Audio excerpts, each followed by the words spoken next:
అందరికీ నమస్కారము. ఈరోజు మనము కలగూర చేస్తున్నాను. ఈ కలగూరకు కావాల్సినవి ఆకుకూరలు కోయిగూర, పాలకూర, మెంతం కూర, మళ్ళీ దాంట్లో కొత్తిమీర. వీటిని కట్ చేసుకొని శుభ్రంగా 2-3 సార్లు కడుక్కొని ఒక గిన్నెలో వేసుకోవాలి.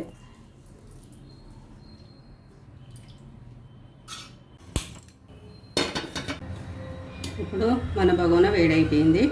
3 స్పూన్ల ఆయిల్ వేసుకోవాలి.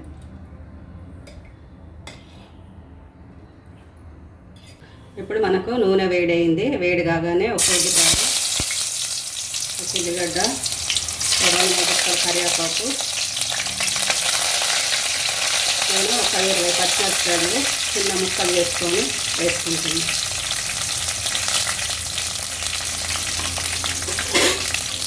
దీన్ని కలుపుకోవాలి. ఇవి బాగా వేగనివ్వాలి.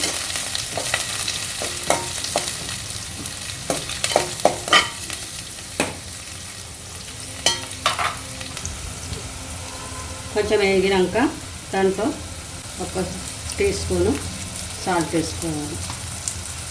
సాల్ట్ వేసుకొని మళ్ళీ ఒకసారి కలుపుకోవాలి. ఇప్పుడు కొంచెము వేగిన తర్వాత కొంచెం అల్లం వెల్లిపాయ పేస్ట్ వేసుకోవాలి. దాని తర్వాత కొంచెము సగం టీ స్పూన్ అంతా పసుపు వేసుకోవాలి. దీన్ని బాగా కలుపుకోవాలి.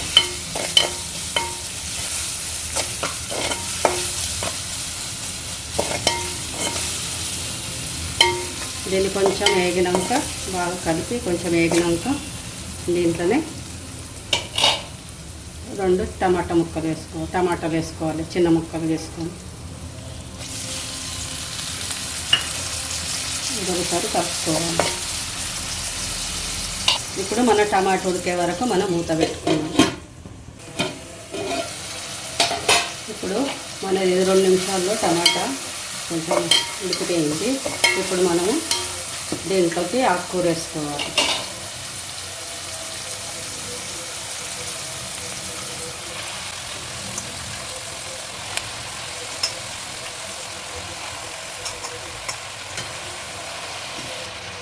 ఇప్పుడు ఇది 2 నిమిషాలు ఉడికే వరకు మనం మూత పెట్టుకోవాలి.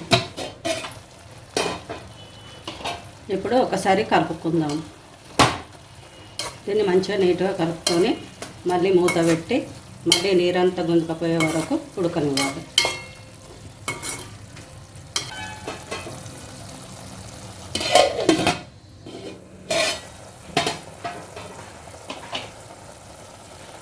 ఒకసారి మూత తీసుకొని మళ్ళీ ఒకసారి దీన్ని ఒకసారి కలుపుకోవాలి.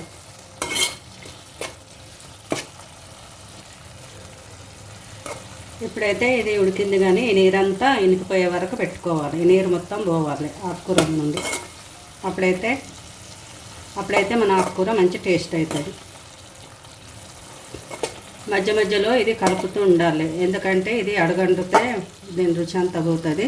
అడగట్టకుండా దీన్ని మధ్య మధ్యలో మూత తీసుకుంటా కలుపుతుండాలి. ఇప్పుడు మళ్ళీ ఒకసారి మూత పెట్టి మళ్ళీ ఒక 5 నిమిషాలు పెట్టుకుందాం.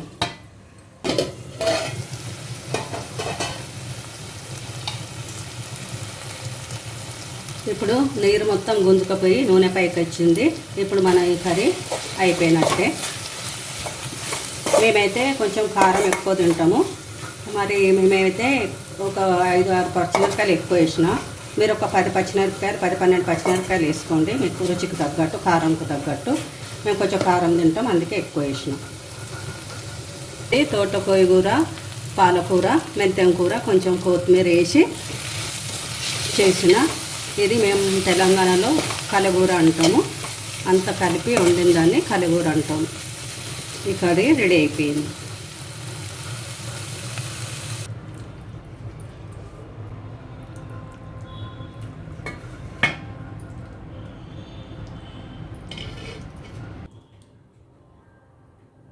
ఇప్పుడు మన ఈ కలగూర రెడీ అయిపోయింది.